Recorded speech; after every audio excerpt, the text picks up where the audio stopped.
भारतीय इतिहास के सबसे भीषण युद्ध की गाथा है महाभारत। महाभारत के इस युद्ध में कई नायक उभर कर आए तो वहीं इस युद्ध में खलनायकों का भी जन्म हुआ। बात अगर महाभारत के खलनायकों की हो तो दुर्योधन के बाद कर्ण का नाम ही जाना जाता है। अब कर्ण वास्तव में खलनायक थे या नहीं, ये चिंतन मनन का विषय है।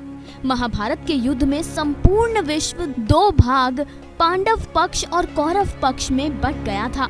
अगर आप इन दोनों पक्षों को त्याग कर दोनों पक्षों के बीच में खड़े हो जाएं, जिसे निष्पक्ष कहा जाता है, तब संभावना है कि आप किसी निर्णय पर पहुंचकर ये जान सकें कि क्या कर्ण वास्तव में खलनायक थे या फिर उन्हें खलनायक मान लिया गया। कर्ण के जीवन को यदि ध्यान पूर्वक देखा जाए तो एक चीज ऐसी थी जिसकी उनके जीवन में कोई कमी नहीं थी, वो है अकेलापन। बात चाहे जन्म के समय माता कुंती के सामाजिक भय के कारण छोटी सी टोकरी में दूध मुहे और असहाय कर्ण की अकेली नदी यात्रा की हो, या मृत्यु के समय मित्रों, रथ और विजय धनुष से दूर निहत्थे कर्ण की। जन्म से मृत्यु तक कर्ण अकेले ही नजर आते हैं। हालांकि कुछ जगहों पर उन्हें दुर्योधन का साथ अवश्य मिला, पर जब बात रेगिस्तान की हो तो वहां वर्षा की चंद बूंदों का क्या अस्तित्व। महाभारत के युद्ध में जहां दुर्योधन के साथ 99 भाई थे तो वहीं युधिष्ठिर को भी 4 भाइयों का साथ मिला, पर भाइयों के होते हुए भी कर्ण को इस युद्ध में भाइयों का साथ नहीं मिला। अंतिम समय में कर्ण के पास बहुत कुछ ऐसा था जो उसका अपना होते हुए भी उसके साथ नहीं था। पहला, रथ पर पड़ा हुआ उसका प्रिय विजय धनुष। दूसरा, कर्ण पर धनुष की प्रत्यंचा खींचे हुए उसका अपना छोटा भाई अर्जुन। और तीसरा, अर्जुन को कर्ण के वध के लिए प्रेरित करता हुआ कर्ण का ही एक और भाई, जिसका नाम था कृष्ण। जी हाँ, भगवान कहे जाने वाले कृष्ण कर्ण के अपने भाई थे। कर्ण और कृष्ण के संबंध को समझने के लिए सबसे पहले इन दोनों के परिवारों का इतिहास जान लेना बेहद जरूरी है। ये तो आप जानते ही होंगे कि कर्ण माता कुंती और सूर्यदेव की आध्यात्मिक संतान थी। आपको शायद ये भी ज्ञात होगा कि कुंती के पिता का नाम कुंती भोज था। लेकिन क्या आप ये जानते हैं कि कुंती राजा कुंती भोज की वास्तविक संतान नहीं थी। जी हाँ, कुंती भोज नहीं थे कुंती के जैविक पिता। तो आखिर कौन थे कुंती के असली माता पिता? इसी रहस्य में छिपा है कर्ण और कृष्ण के बीच का संबंध। इस रहस्य को पूरी तरह समझने के लिए आइए आपको ले चलते हैं समय में थोड़ा पीछे। ये बात उन दिनों की है जब यदुवंश साम्राज्य का स्वामित्व राजा शूरसेन के हाथों में था। राजा शूरसेन यदुवंश के सबसे पराक्रमी और प्रसिद्ध राजा थे। इनका जिक्र महाभारत और पुराणों में कई बार हुआ है। राजा शूरसेन का एक भाई था जिसने शूरसेन की मां के गर्भ से तो जन्म नहीं लिया था, लेकिन राजा शूरसेन उसे अपने सगे भाइयों की भांति स्नेह करते थे। शूरसेन का वो भाई भी एक विशाल राज्य का स्वामी था। उसके पास धन वैभव सब था, अपितु उसके जीवन में एक बड़ी कमी थी जिसके चलते वो हर क्षण उदास रहते। दरअसल राजा शूरसेन के उस भाई के जीवन में संतान सुख न था। राजा शूरसेन अपने भाई की इस कमी के बारे में जानते थे और वो अपने भाई को दुखी देख परेशान भी होते थे। फिर एक दिन उदारवादी राजा शूरसेन ने अपने भाई की समस्या का समाधान खोज निकाला, और वो समाधान था कि वो स्वयं अपनी पहली संतान अपने भाई को गोद दे देंगे। राजा ने अपने भाई को इस समाधान के बारे में बताया और दृढ़ निश्चय के साथ अपने भाई से ऐसा करने का वचन भी दिया। राजा शूरसेन का अपने भाई की समस्या का यह समाधान खोजना उनके भाई के प्रति उनका स्नेह दर्शाता है। वहीं कुछ समय बाद राजा शूरसेन की पहली संतान हुई। वो संतान एक कन्या थी जिसका नाम राजा ने पृथा रखा। अपने वचन का मान रखते हुए राजा शूरसेन ने अपनी बेटी पृथा को अपने भाई को गोद दे दिया।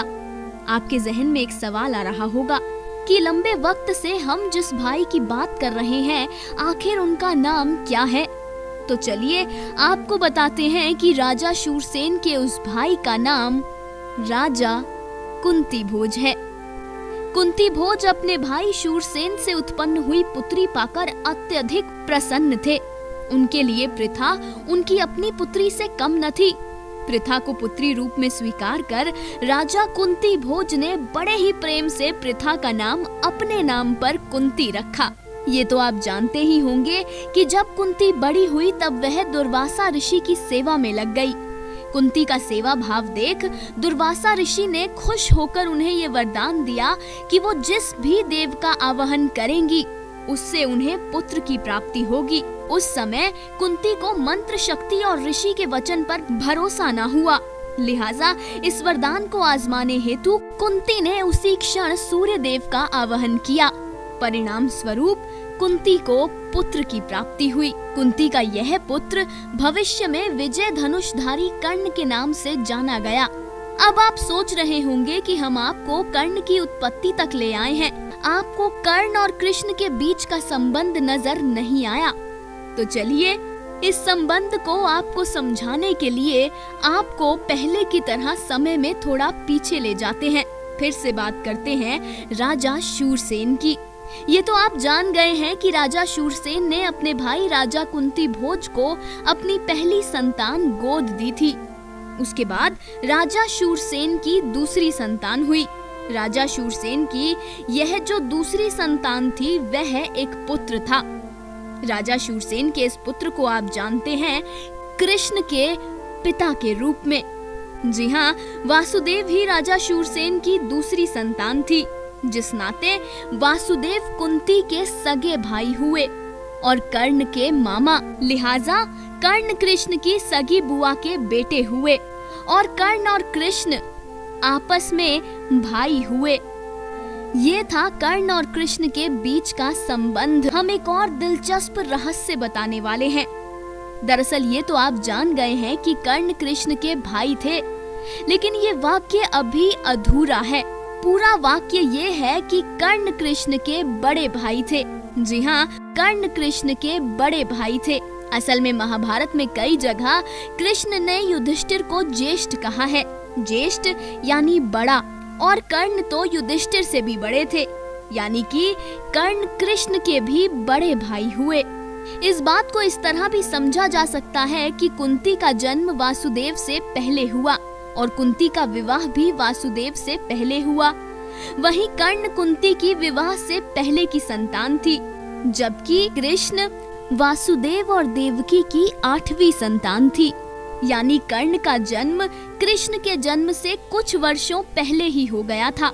अब ये तो तय है कि कर्ण ने अपने जीवन में महाभारत का युद्ध ही नहीं बल्कि एक और बड़ा युद्ध लड़ा है। वो युद्ध था कर्ण का अपने ही भाग्य से युद्ध। भगवान श्री कृष्ण ने अपने पांचों भाई पांचों पांडव का साथ दिया। अर्जुन के सारथी बनकर पांचों पांडव के भाई होने का धर्म तो निभाया, लेकिन कर्ण को ना तो माँ का प्रेम मिला ना ही भाइयों का स्नेह। बावजूद इसके कर्ण का नाम आज भी महाबली महावीर योद्धाओं की श्रेणी में लिया जाता है। इसका प्रमाण ये है कि कर्ण के अलावा कुंती के बाकी पांचों पुत्र पांचों पांडव के नाम से जाने जाते हैं।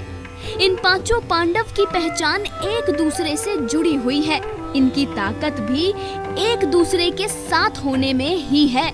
लेकिन कर्ण एक ऐसा नाम है जिसकी नींव अकेले ही इतनी मजबूत थी कि अर्जुन तो क्या, पांचों पांडव भी कृष्ण के बगैर कर्ण का बाल भी बांका नहीं कर सकते थे।